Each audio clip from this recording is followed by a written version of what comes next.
जितने भी स्टेज में हैं प्लीज कृपया करके, और जो दर्शक हैं उनका फोकस मेन पार्टिसिपेंट पर होना चाहिए और एक एंकर को भी नीचे रहना चाहिए, लेकिन नीचे जगह की कमी की वजह से मैं आपकी मोहब्बत में ऊपर हूँ, लेकिन मुझे भी नीचे होने चाहिए। क्यों? क्योंकि जो भी दर्शक है उनका फोकस पार्टिसिपेंट पर होना चाहिए, ना कि कोई दर्शक पर। मैं भी जब एक एंकर के रूप में हूँ, जब आप सब जानते हैं कि हम यहाँ पर एक विशेष कार्यक्रम के उपलक्ष्य में एकत्रित हुए और मैं आज आप सभी के सामने बेटी बचाओ बेटी पढ़ाओ पर भाषण देना चाहती हूँ।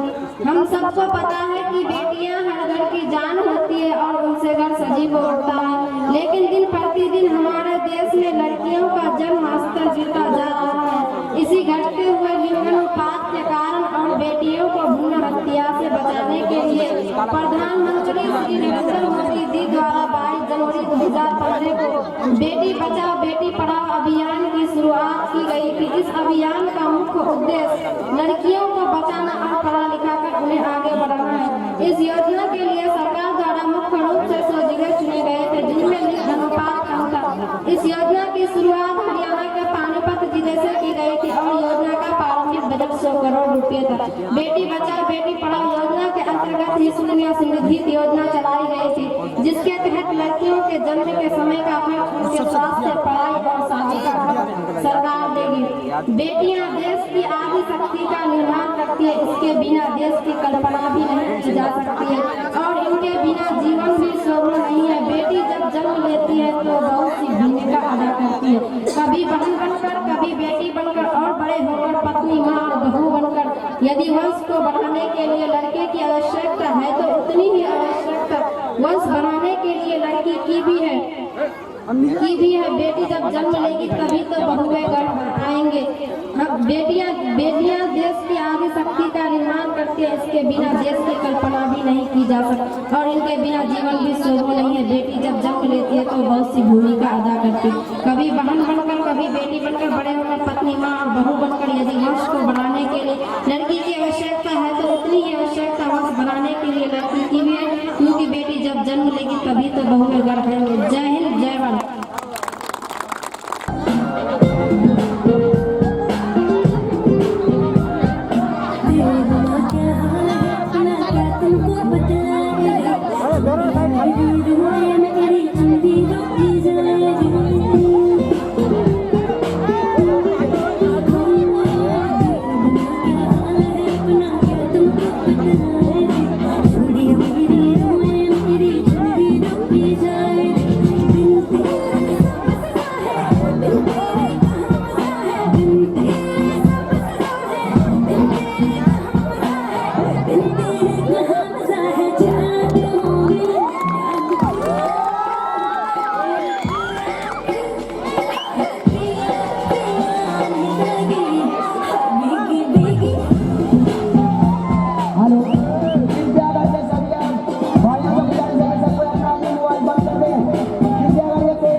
आप लोग सबके सामने में हाथ जोड़ के कहना चाहूंगा, आप लोग रास्ता खड़ी कर दें।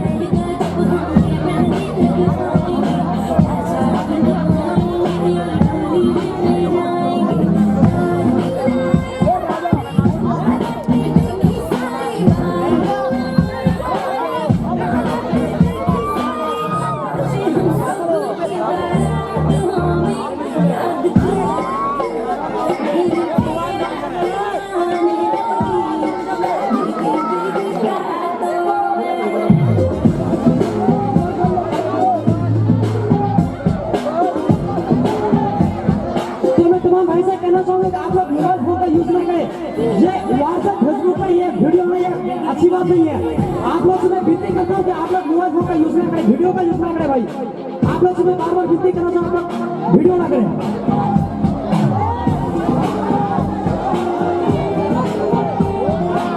आप लोग से मेरी गुजारिश है, आप लोग मोबाइल का यूज नहीं करें, वीडियो का कोई भी यूज ना करें। भाई ये व्हाट्सएप और फेसबुक पर जाएंगे, ये अच्छी बात नहीं है। आप लोग से मैं विनती है कि आप लोग मोबाइल फोन का यूज ना करें।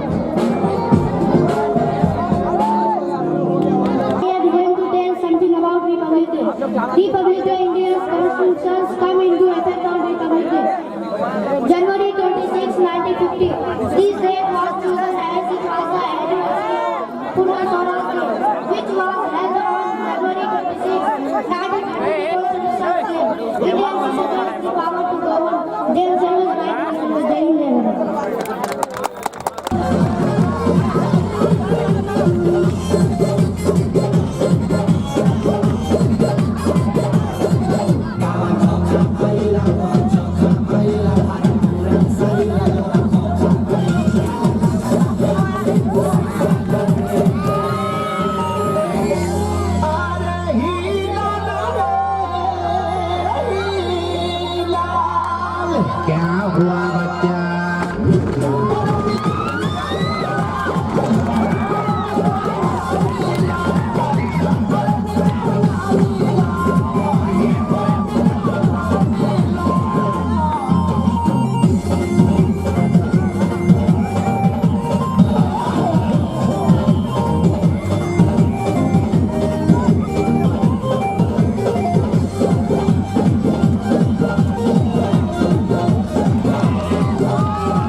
गणतंत्र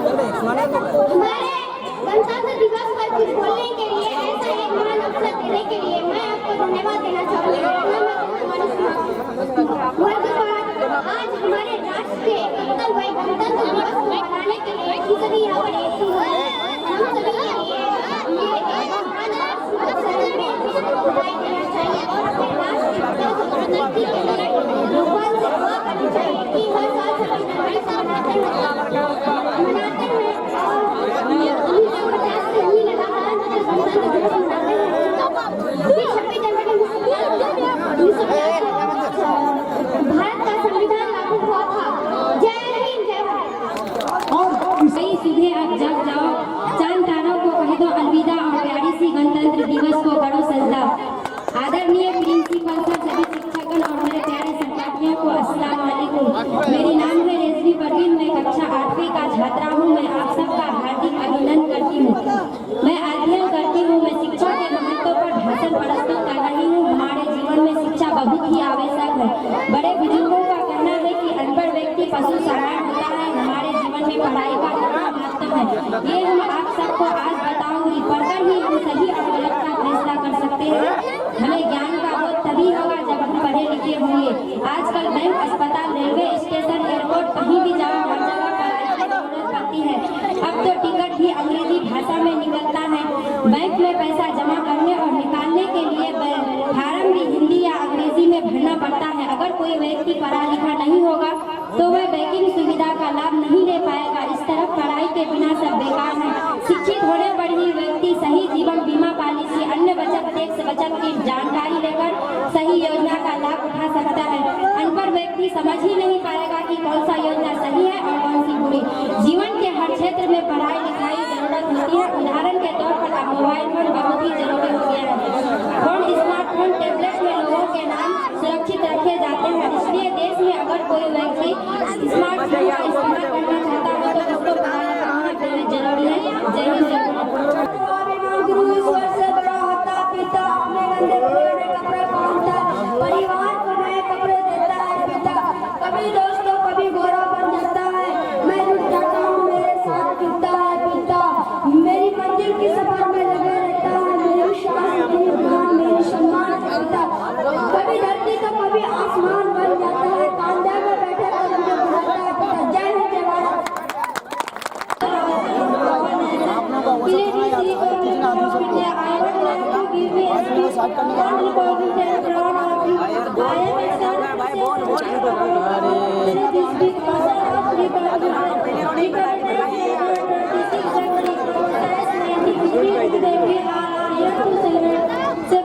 रे तुम्हारा शेनी रे India got independence since 15 of August 1947.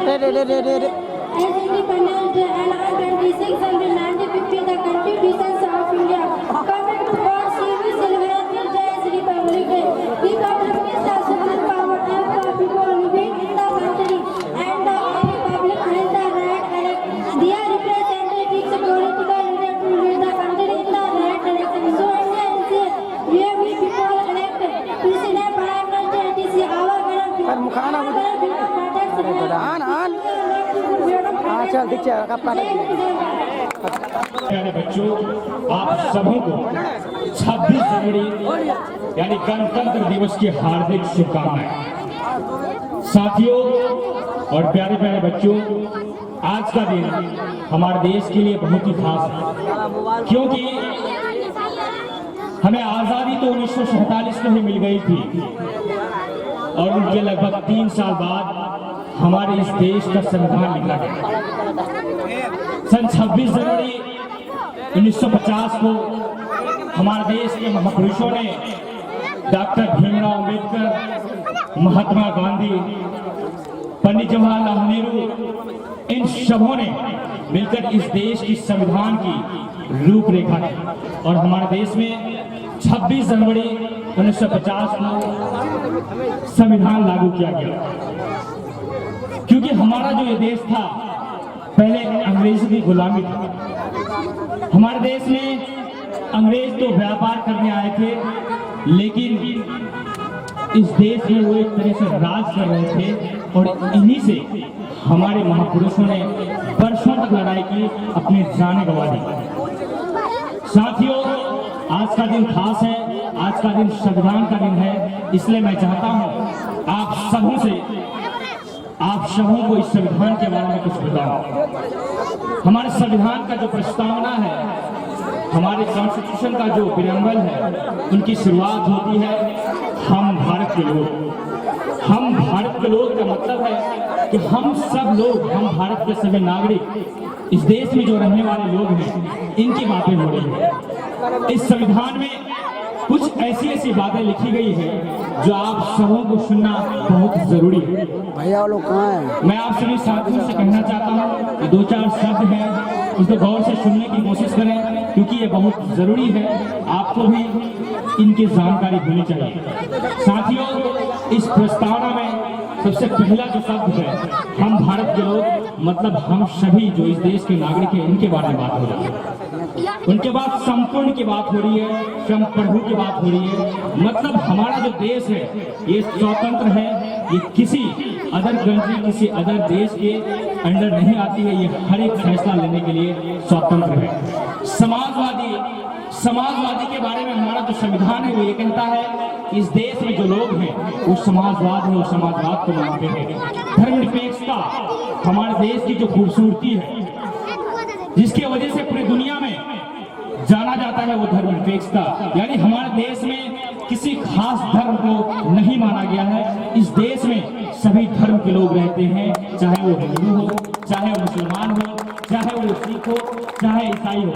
इसके साथ साथ वो लोग भी रहते हैं, हम इस देश के लोग उन्हें भी प्यार करते हैं जो किसी धर्म को नहीं मानते हैं, यानी जो नास्तिक होते हैं, उन्हें भी इस देश में रहने का उतना ही अधिकार है। इसलिए हमारा देश पूरी दुनिया में जाना जाता है, हमारे देश की खूबसूरती है। लोकतंत्र के बारे में कहा जाता है, हम जानते हैं, बराबर इस शब्द के बारे में सुनते हैं, बड़े बड़े लोगों से, बड़े बड़े स्पीकर, बड़े बड़े नेताओं की जुबान से लोकतंत्र। हमारा जो देश है वो पूरी दुनिया में लोकतंत्र के हिसाब से सबसे बड़ा देश है, लोकतांत्रिक देश है। इसमें जनता के पास, यानी हम सबों के पास सबसे ज्यादा पावर होता है इस देश को कैसे चलाना है। इसलिए हम वोट करते हैं, और वोट की राजनीति हम जानते हैं, एक आम आदमी जो सड़क में चलता है, उनके वोट का भी बहुमूल्य, उनके वोट भी उतने कीमती है जो बड़े बड़े जितने अमीर हो जाए उनका वोट और एक आम आदमी का वोट, दोनों का मूल्य बराबर है। स्वतंत्रता की बात होती है। स्वतंत्रता मतलब इस देश में जो रहने वाले लोग हैं, हम लोग इस देश के नागरिक, उन्हें ये आज़ादी है कि वो अपने हिसाब से चले, उनकी जो सोच है वो अपने सोच के हिसाब से, वो अपनी जिंदगी में जो करना चाहता है वो अपनी सोच के हिसाब से करे, उनकी जो सोच है वो क्या करना चाहता है। हमारे देश में हमारा संविधान समानता की बात करता है। समानता मतलब हमारे देश में जितने भी लोग हैं वो बराबर हैं, चाहे वो कोई बहुत बड़ा अमीर हो, चाहे एक सड़क पे चलता हुआ आम आदमी हो। हमारे देश के हिसाब से, हमारे कानून के हिसाब से, हमारे कॉन्स्टिट्यूशन के हिसाब से, हमारे संविधान के हिसाब से सब बराबर है। और इस देश में हमारा जो संविधान है वो भाईचारा की बात करता है, हम सभी लोग भाईचारे को मानते हैं। साथियों, अब बात ये समझने की जरूरत है, क्या हमारा देश के लोग खुद को आजाद समझते हैं? क्या हमें जो आजादी चाहिए थी वो मिल चुकी है? जी नहीं, हमारे देश में अभी भी बहुत सारी समस्या है, चाहे छोटी हो चाहे बड़ी हो। हमारे बच्चे अभी भी अच्छी शिक्षा के लिए तरस रहे हैं। हमारे लिए खुशी की बात है कि हमारे लौचा जनता हाट में सेंटर है और इनमें इतने अच्छे बच्चे पढ़ रहे हैं। हमारे इसके लिए चैंपियन कोचिंग सेंटर के डायरेक्टर परशु कुमार जी को हम धन्यवाद करते हैं। साथियों, मैं कह रहा था कि हमारे देश में अभी भी छोटी से बड़ी बहुत सारी समस्याएं हैं। इन सारी समस्याओं का हल क्या है? मैं समझ रहा हूँ आप छोटे बच्चे जो हैं मैं कुछ और सुनना चाहते हैं, लेकिन मैं कहता हूँ ये जो बातें हैं ये बहुत जरूरी बातें हैं, और खास करके मेरे नौजवान साथियों को कहना चाहता हूँ इन बातों को समझिए, क्योंकि आप ही आने वाले कल के भविष्य हैं। ये आपको ही बनाना है कि हमारा लौचा कैसा होगा, हमारा बहादुर कैसा होगा, हमारा बिहार कैसा होगा, हमारा देश कैसा होगा। इसलिए मैं ज्यादा बातें नहीं करते हुए मैं आप सभी बच्चों से, आप सभी प्यारे प्यारे छोटे छोटे नन्हे बच्चों से कहना चाहता हूँ, आप सभी नौजवानों से कहना चाहता हूँ, आप सभी लोग पढ़ें लिखें, क्योंकि आपको ही आज कल और परसों इस देश का बागडोर संभालना है, आपको ही कल जाके इस देश का नेता बनना है, आपको ही कल जाके इस लोगों के लिए डॉक्टर बनना है, आपको ही कल जाके इंजीनियर बनना है, आपको ही डॉक्टर बनना है। इसलिए प्यारे प्यारे बच्चों, भी आपका वक्त है पढ़ाई का, आप सभी लोग अच्छे से पढ़ें। अंत में मैं कुछ लाइनें जो बार बार कहता हूँ, जो बहुत ही जरूरी है आपको समझने के लिए। मुझे रहमान एक लेखक हैं जो दिल्ली के हैं, वो लिखते हैं, ये सच है अब आजाद है हम, मिट्टी से सुगंध आती है, ऐ जान से प्यारे हम वतनों, अभी काम बहुत कुछ बाकी है, अभी काम बहुत कुछ बाकी है। इन्हीं चंद बातों के साथ मैं अपनी बात खत्म करना चाहता हूँ।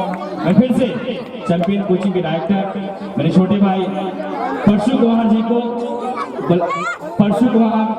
सिन्हा जी को, बलराम कुमार सिन्हा जी को, सूर्या मोहन सिन्हा जी को और मेरे छोटे भाई अदनान जी का मैं शुक्रगुजार हूँ। और खास करके ये हमारे लिए खुशी की बात है कि हमारे लोचा जनता हाट में इस तरह के कोचिंग चल रहे हैं और इतनी अच्छी तरीके से पढ़ाई हो रही है। शुक्रिया, जय हिंद, जय भारत। कोई मीठे गीत की तरह हमेशा इसे गुनगुनाता है, कोई अपने पुराने सालों में ही लिपट रह जाता है। उनको की सुनामी तो हिस्सा है हर जवान का, फिर भी इंसान ने समाजा बता अपनी कविता अपनी जिंदगी से प्यार करो, अपनी जिंदगी अपनी कविता में ही रंग लो, फिर देखो जीने में कैसा मजा आता है।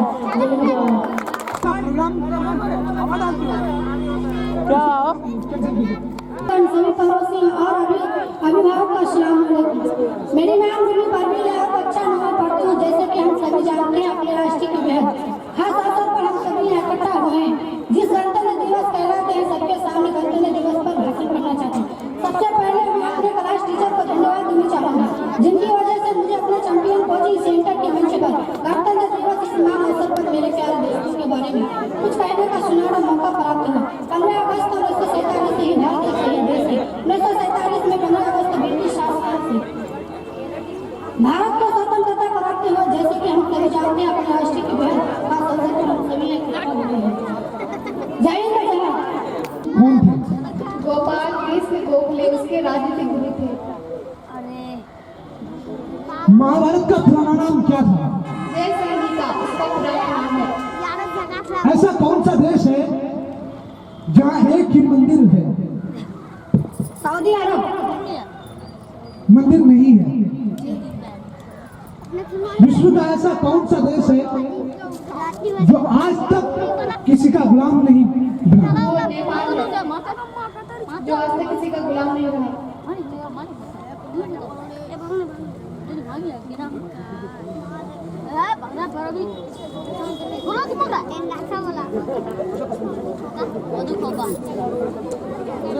तो विश्व का कौन सा देश है जहाँ एक भाग में शाम और दूसरा भाग में दिन होता है?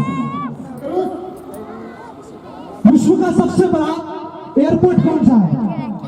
टेक्स ऑफ फोर्ट वर्थ अमेरिका सबसे बड़ा विश्व का एयरपोर्ट है। दुनिया की सबसे लंबी नहर? नेपाल।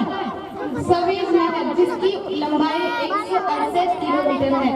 दुनिया में सबसे ऊंची पर्वत? माउंट एवरेस्ट, उसकी ऊंचाई? उसकी ऊंचाई 8,848 मीटर है। विश्व की सबसे बड़ी मस्जिद कौन सी है? अल्मोलिविया विश्व की सबसे बड़ी मस्जिद है। विश्व की सबसे बड़ी मंदिर?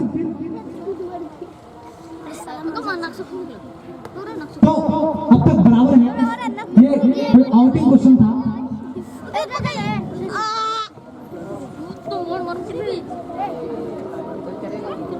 ये फाइनल सवाल है। अब तक दोनों बराबर चल रहे हैं। ये फाइनल सवाल है। हाँ, ये फाइनल है। वो कौन सा सवाल है जिसका जवाब लगातार चलते रहता है?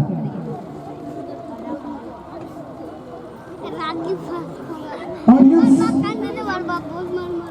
वो कौन सा सवाल है जिसका जवाब लगातार बदलते रहता है?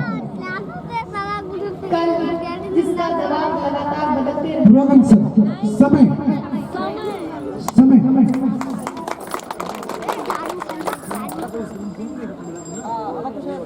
तो अब नेक्स्ट क्वेश्चन होगा। अब तक दोनों बराबर चल रही है।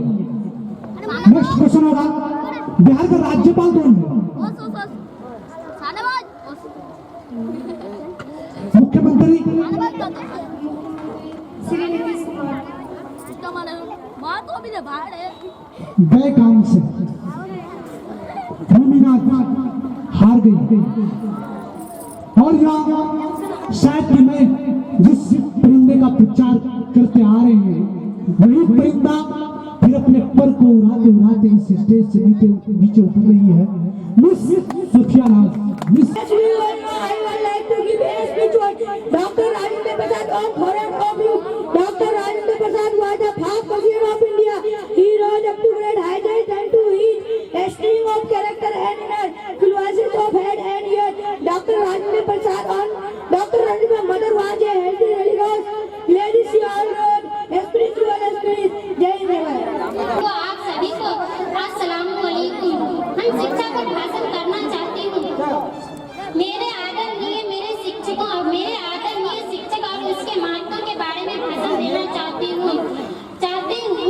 मेरे जीवन में इसके महत्व के बारे में भाषण देना चाहती हूँ। शिक्षा हमारे लिए बहुत मायना रखते हैं। बिना शिक्षा के हम कुछ भी नहीं है। हम बचपन से स्कूल जाना शुरू करते हैं अपने माता पिता और अपने अध्यापकों से शिक्षा प्राप्त करने के लिए प्रेरित होते रहते हैं। यदि कोई बचपन से ही उचित शिक्षा को प्राप्त करते हैं अपना जीवन का सबसे अच्छा निर्वाह करता है। शिक्षा का अर्थ केवल लिखना पढ़ना और सीखना नहीं है, ये साकारता और खुशी के साथ जीवन जीने का तरीका है। ये व्यक्ति और सम्मिलित सभी लोग जैसे व्यापारी परिवार पड़ोसी समाज और देश को लाभ पहुँचती है। समाज और संबंधों और गरीबी को हटाने का सबसे अच्छा यंत्र है। ये सभी को अपना समाज और परिवार देश की जीवन को बेहतर बनाने के लिए ज्ञान और प्रदान करती है। जय हिंद जय भारत। आज सभी को एक खास प्रोग्राम में करना चाहती हूँ। एक शायरी। जन्नत का हर एक लम्हा दीदार किया था। जन्नत का हर एक लम्हा दीदार किया था जब माँ ने गोद में उठाकर प्यार किया था। जय हिंद।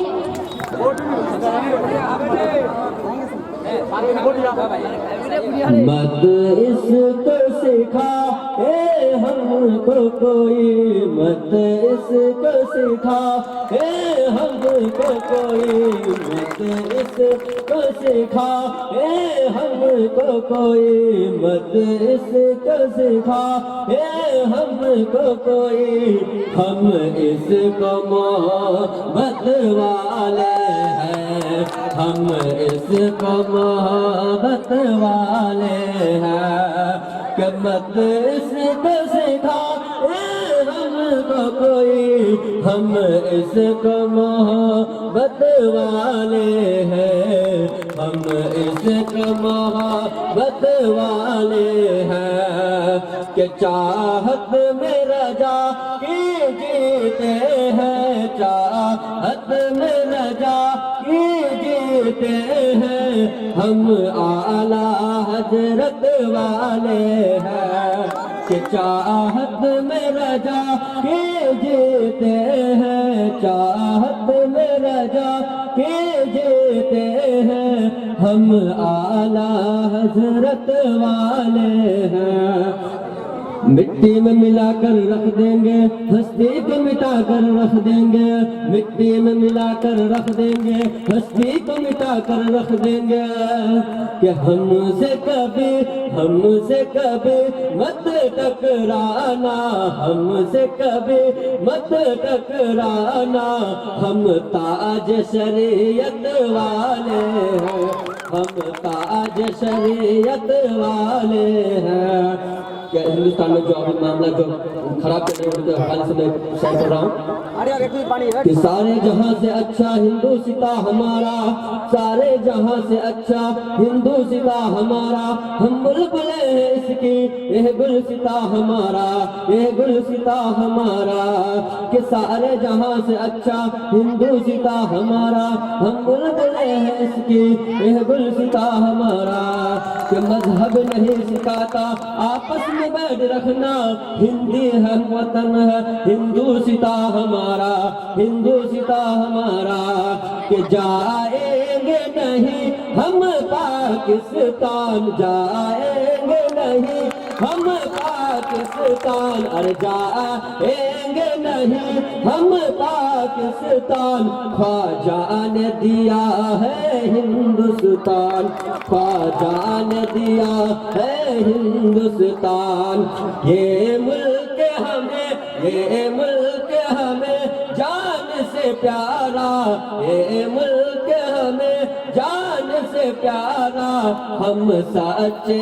भारत वाले हैं, हम सच्चे भारत वाले हैं, 6 माह का बच्चा हंसता है, 6 माह का बच्चा हंसता है, तो जुल्म जमी पर दसता है, ए शेर खुदा, ए शेर खुदा, तेरा घर का बच्चे भी करामत वाले हैं, ए शेर खुदा, तेरा घर का बच्चे भी करामत वाले हैं, मत इसको सिखा ए हमको कोई, मत इसको सिखा ए हमको कोई, हम इसको मोहब्बत वाले हैं।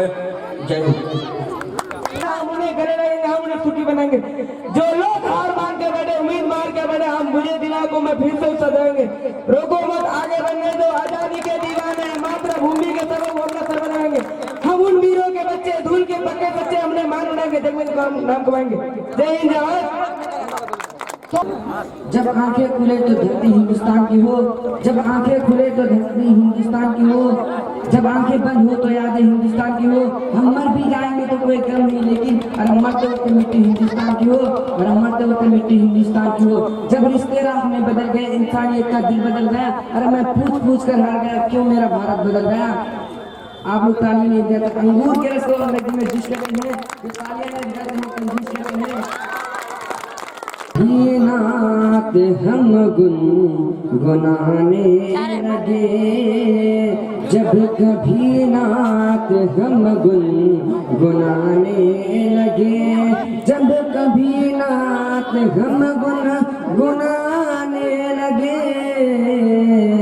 बस हमें मुस्तफा याद आने लगे, बस हमें मुस्तफा याद आने लगे, जब नबी के नवासे चले बना, जब नबी के नवासे चले करबला, चांद सूरज भी आंसू बहाने लगे, चांद सूरज भी आंसू बहाने लगे, पाँव रखे सरकार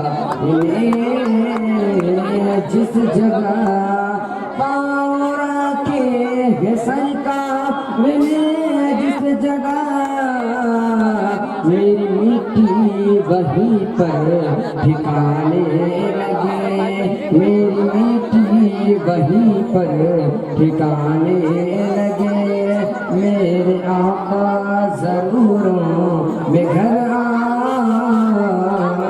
आएंगे, मेरे आका जरूरों में घर आएंगे, अर्ज दुरूदों से घर को सजाने लगे, रात काली थी लेकिन चमकने लगे, रात काली थी लेकिन चमकने लगे, अरे मेरे सरकार जब मुस्कुराने लगे, मेरे सरकार जब मुस्कुराने लगे। तो अब आपके बीच नेक्स्ट पड़ेगा, छोड़ दो जिंदगी कायम